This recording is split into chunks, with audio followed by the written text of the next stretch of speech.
You pride yourself on being more conscious than most people.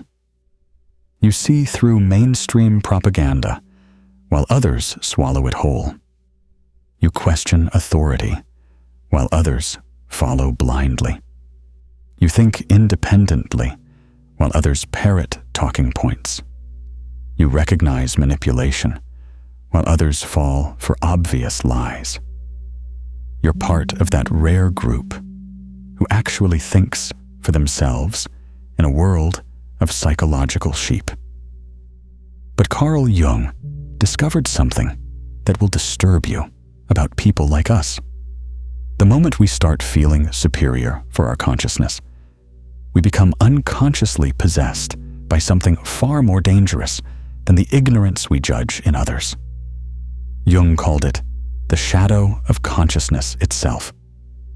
And he observed that the people who pride themselves on being awake often become more unconsciously possessed than the masses they believe themselves superior to. You notice it everywhere now that you're conscious, don't you? People who seem to have stopped asking questions entirely. Conversations that used to spark curiosity, but now end in empty agreement. Minds that used to wrestle with complexity, but now reach for the nearest talking point. Eyes that used to light up with wonder, but now glaze over at the first sign of uncertainty. The capacity to question is dying around you, and with it, something essential about what makes us human. But here's what Jung also knew. The ability to see this death of questioning doesn't make you immune to it. In fact, it makes you vulnerable to something even more insidious. The inflation that comes from believing your questions make you superior to those who've stopped asking them. Today, I'm going to show you why even the most conscious people, especially the most conscious people, often become unconsciously possessed by their own awakeness. Why the mechanisms killing curiosity operate below awareness, even in those who think they've transcended mass consciousness. And why your ability to still ask questions carries a shadow that could corrupt the very thing you're trying to protect. Because the real threat isn't just that people have stopped questioning. It's that even the questioners, even us, have stopped questioning ourselves. Are you ready to question your own questioning? Jung made a chilling discovery about how human minds actually work. We don't think as independently as we believe we do. Most of what we call our thoughts are actually psychological patterns we've unconsciously absorbed from the collective around us. Jung called this the collective unconscious, and he understood that it operates like a psychological Wi-Fi network, transmitting shared mental content below the threshold of awareness. Usually, this is harmless. We pick up language patterns, cultural values, social norms. It's how we learn to function in groups. But Jung observed something terrifying in his clinical work. When collective psychological content becomes emotionally charged, it can completely override individual thinking capacity. People stop questioning when they become psychologically possessed by collective patterns that feel like their own thoughts. He documented this in his clinical observations of mass movements throughout history. Rational, educated people would become incapable of questioning obvious manipulation. This happened because they had unconsciously merged their individual psychology with collective identity. Jung called this participation mystique, the unconscious fusion of personal identity with group identity that makes independent thinking psychologically impossible. And he predicted it would become the dominant psychological condition of modern mass society. Look around you now. How many people do you know who can sit with uncertainty long enough to form their own opinion? How many can hold two contradictory ideas in their mind without immediately choosing sides? How many can question their own beliefs without feeling like they're questioning their identity? The answer is disturbing. Intelligence isn't the problem. The psychological conditions that make questioning possible have been systematically destroyed. Jung understood that questioning requires what he called psychological differentiation, the ability to distinguish between your own thoughts and the thoughts of the collective. But participation mystique makes this differentiation impossible. When you're unconsciously merged with group identity, questioning the group feels like psychological suicide. This is why people react so violently to challenges to their beliefs. They're defending their psychological survival, not ideas. Jung observed 3 specific mechanisms that kill the capacity to question. First, projection of authority. People unconsciously transfer their capacity to think to external authorities, whether that's political leaders, media figures, or social media algorithms. Second, emotional contamination. When ideas become emotionally charged, the thinking function gets overwhelmed by feeling, making rational questioning impossible. Third, archetypal possession. People become unconsciously identified with powerful psychological patterns like the righteous crusader or the enlightened awakened one, and defend those identities instead of pursuing truth. These mechanisms are operating everywhere in modern society. Social media amplifies emotional contamination. Political tribalism encourages projection of authority.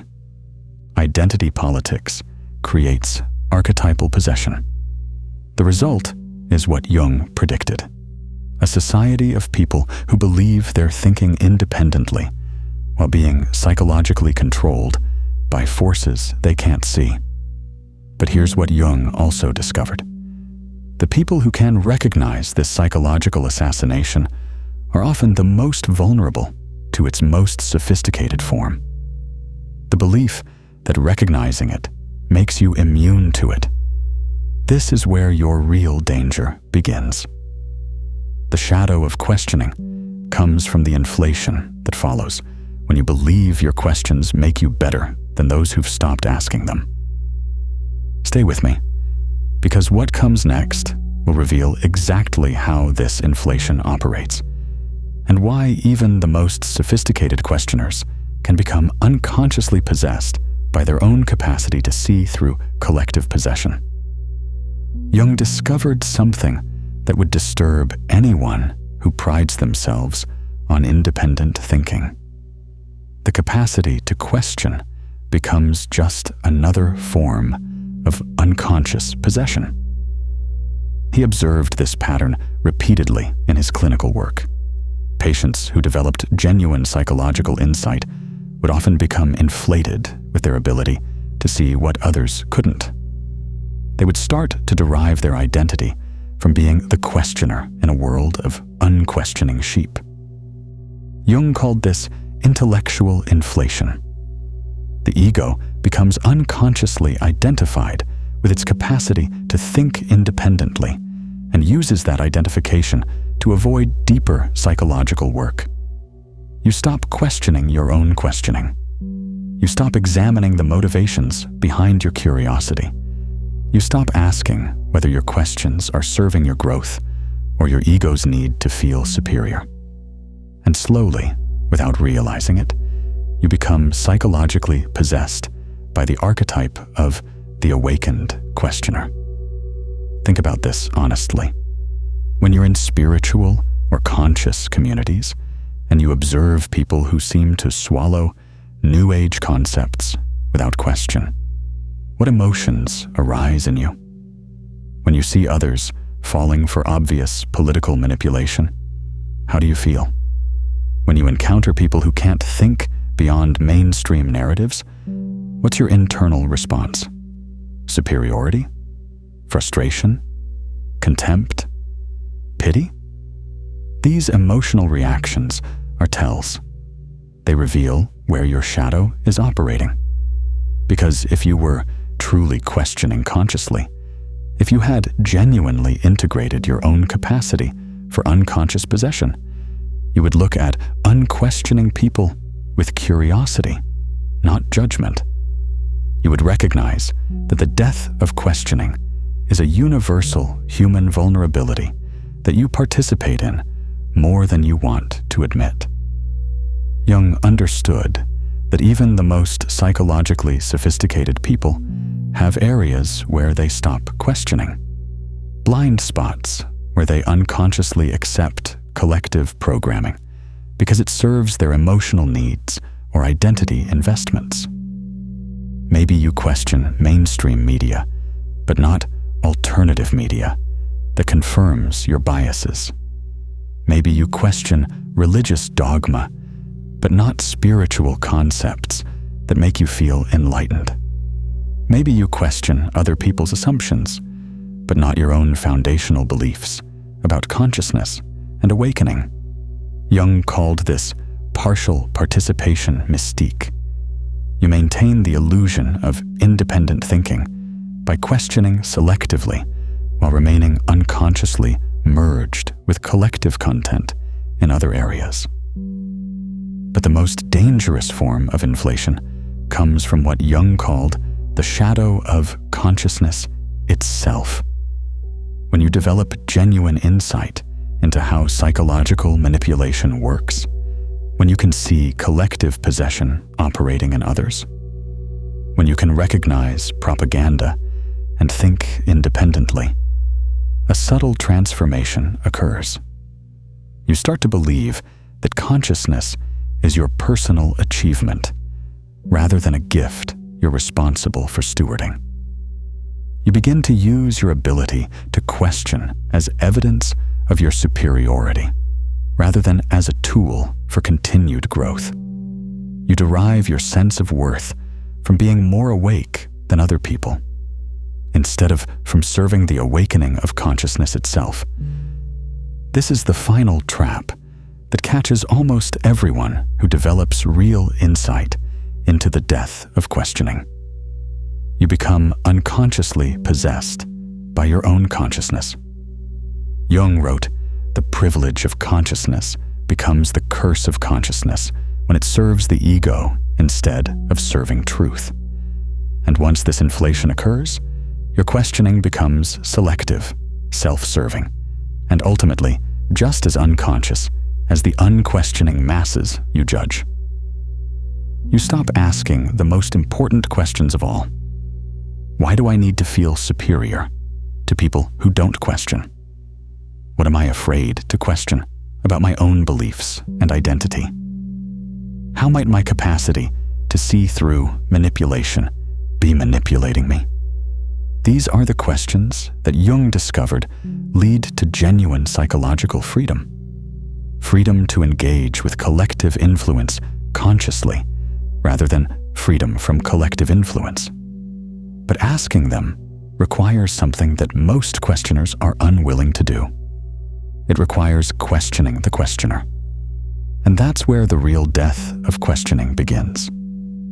Not in the masses who never learned to ask questions, but in the individuals who became too inflated with their questioning to continue questioning themselves.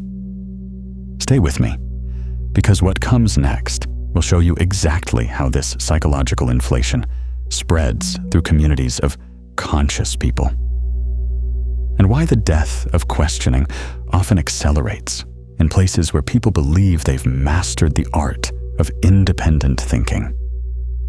Jung made a disturbing observation about communities of psychologically sophisticated people. They often become more unconsciously possessed than the mainstream populations they believe themselves superior to. He called this collective inflation, when groups of people who pride themselves on questioning and consciousness come together. Their individual inflations can amplify into shared delusions that are almost impossible to penetrate, because inflated questioners don't question their inflation. Jung observed this in spiritual communities, intellectual circles, political movements, and therapeutic groups. People who had developed genuine insight would unconsciously merge their identities with being more conscious than ordinary people. And once this merger occurred, their capacity for genuine questioning would actually decrease. They would stop asking whether their spiritual practices were serving growth or ego. They would stop examining whether their alternative media consumption was based on evidence or emotional investment. They would stop questioning whether their psychological insights were making them more compassionate or more judgmental. Instead, they would use their capacity to see collective unconsciousness as confirmation of their own awakeness. Jung understood that this creates what he called unconscious consciousness.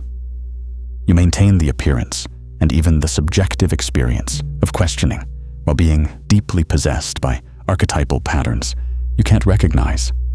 The archetype of the enlightened rebel, the archetype of the awakened truth seeker, the archetype of the conscious questioner in a world of sheep. These archetypal identities feel like authentic self-expression, but they're actually forms of psychological possession that kill genuine questioning just as effectively as mainstream conditioning. Maybe more effectively, because they come with the built-in defense that you're already awake. Jung documented specific patterns in how this inflation spreads through conscious communities. First, spiritual materialism. People begin collecting insights, practices, and realizations as trophies that prove their consciousness rather than as tools for continued growth. Second, shadow projection onto the mainstream. All unconsciousness gets located in normies, sheep, or the unawakened masses, while the community becomes a place of assumed consciousness. Third, questioning gatekeeping. Certain questions become forbidden because they threaten the group's shared identity as the conscious ones, usually questions about the group's own shadows, contradictions, or unconscious patterns. Look around conscious communities today. Online forums about awakening, alternative media audiences, spiritual and psychological development circles. How often do you see genuine questioning of the community's own assumptions? How often do people ask whether their consciousness practices are serving their growth or their ego? How often does anyone examine whether their ability to see mainstream manipulation has made them vulnerable to alternative forms of manipulation? The answer is almost never. Because inflated questioners become psychologically incapable of questioning their own inflation. They've unconsciously merged their identity with being conscious. And questioning that consciousness feels like psychological death. This is how the death of questioning spreads even into communities dedicated to independent thinking. Jung understood that this was the greatest threat to genuine psychological development. The real danger comes from the unconscious consciousness of those who believe they've transcended mass consciousness, which is far more insidious than the simple unconsciousness of the masses. Because unconscious people can potentially wake up. But unconsciously conscious people often believe they already have. And this creates what Jung called the final participation mystique. Unconscious merger with the identity of being beyond unconscious merger. The most sophisticated form of psychological possession disguised as psychological freedom. But Jung also discovered something hopeful. This inflation isn't permanent. It's a stage in the development of consciousness that can be worked with and integrated. But only if you're willing to question the very consciousness you've been using to question everything else. Only if you're brave enough to ask, what if my ability to see collective unconsciousness is serving my ego's need to feel superior rather than truth's need to be lived? That question opens the door to what Jung considered the highest form of psychological development. Not just consciousness, but consciousness that remains humble enough to keep questioning itself. And that's where the real resurrection of questioning begins. Jung discovered something that changes everything about how we understand independent thinking. Real questioning isn't about having the right answers or seeing through the right illusions. It's about developing what he called the transcendent function, the psychological capacity to hold uncertainty and complexity without prematurely resolving them through projection, identification, or intellectual inflation. Authentic questioning, Jung realized, requires the death of the questioner. This means the end of deriving your identity from being curious, the elimination of using insight to feel superior, the cessation of independence from the responsibility that comes with genuine consciousness. Jung understood that the resurrection of questioning in a world where questioning has died requires something radical. It requires questioners who are willing to question their own questioning, who can ask, am I pursuing truth, or am I pursuing the feeling of being right? Who can examine, is my independence serving my growth, or is it serving my need to feel separate from and superior to others? Who can investigate, what am I afraid to question about my own beliefs and identity? These questions lead to what Jung called conscious questioning, curiosity that remains aware of its own motivations and shadows. Jung developed specific practices for cultivating this kind of authentic questioning. First, shadow integration, regularly examining where you might be participating in the same unconscious patterns you can see operating in others.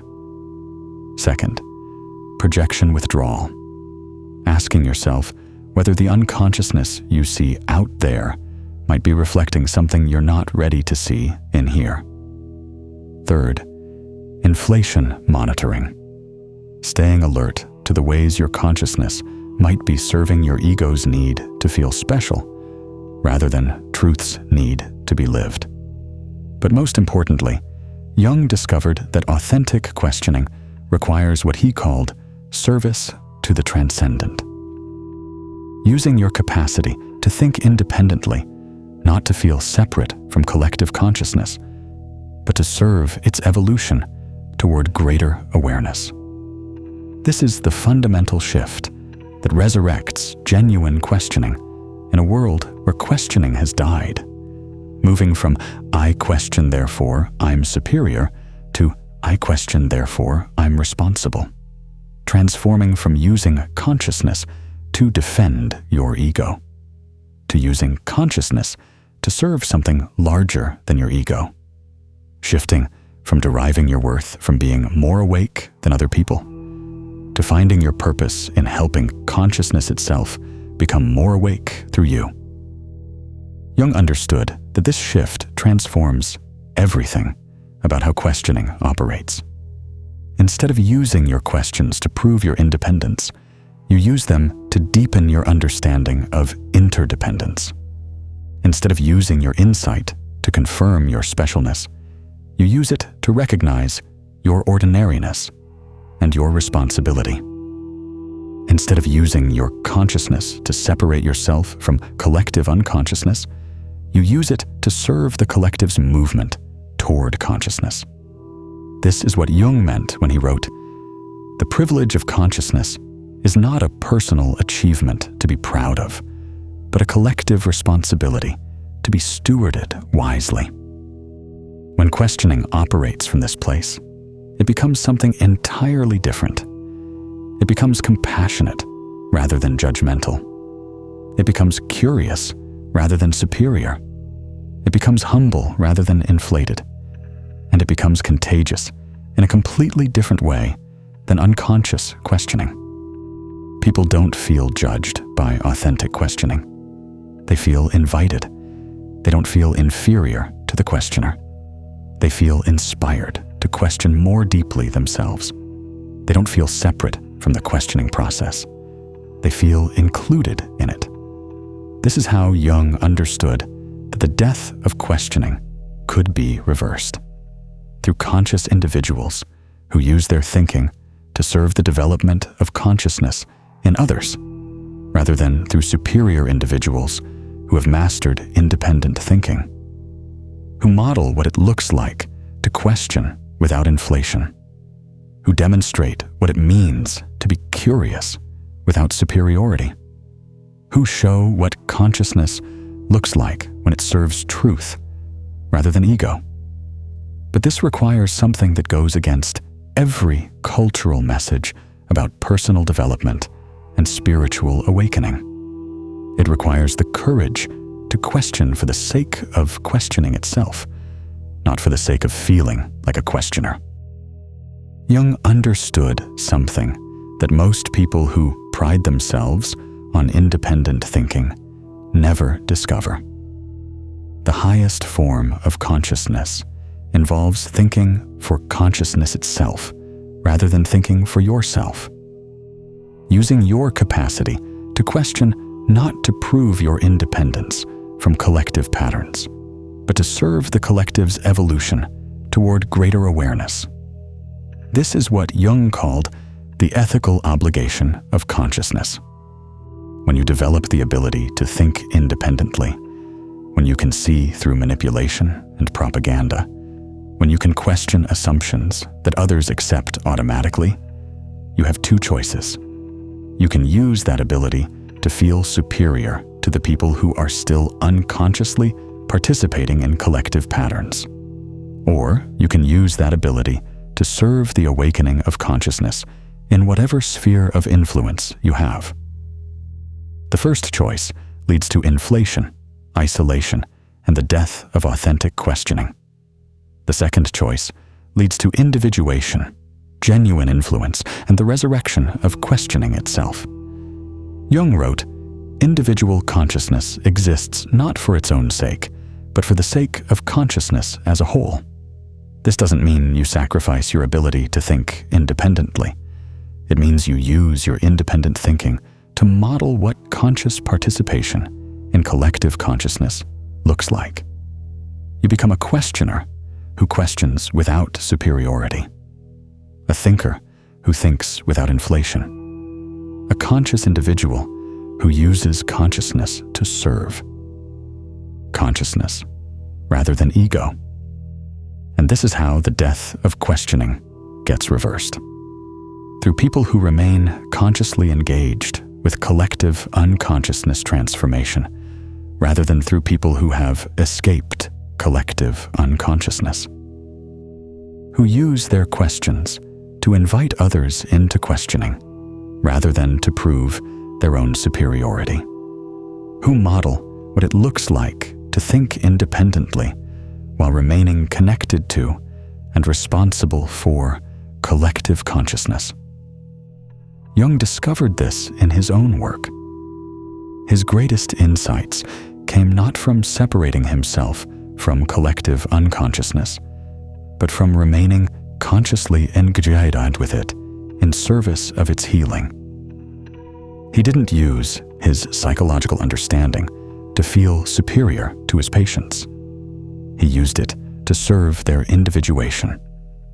He didn't use his capacity to see through collective delusions to escape from collective responsibility. He used it to help consciousness itself evolve through his engagement with the collective. This is the invitation Jung offers to everyone who still has the capacity to question in a world where questioning is dying, to serve collective unconsciousness's awakening, to remain consciously engaged with its transformation, to recognize your responsibility to it. The question Jung would ask you is simple but radical. Are you using your ability to question to serve your ego, or to serve questioning itself? Are you thinking independently to feel separate, or to model what conscious connection looks like?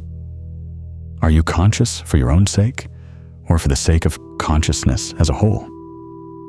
Because the resurrection of questioning doesn't depend on more people becoming superior questioners. It depends on questioners becoming more conscious of their responsibility to serve questioning in others. The death of questioning isn't happening to you. You're participating in it every time you use your consciousness to feel superior, rather than to serve consciousness. And the resurrection of questioning begins the moment you recognize that participation and choose to use your questions in service of something larger than your own awakening. That's Jung's invitation. That's how questioning comes back to life. That's how consciousness serves consciousness through you. If you're ready to move beyond using your questions to feel special and start using them to serve questioning itself, share your commitment in the comments. Not because you're a better questioner than other people, but because you're willing to remain consciously responsible for the resurrection of questioning in whatever sphere of influence you have. This is how Jung's work lives on. Through people who are consciously engaged in serving collective unconsciousness's evolution toward greater awareness, rather than through people who have transcended collective unconsciousness. The death of questioning ends when questioners stop questioning for themselves and start questioning for life itself.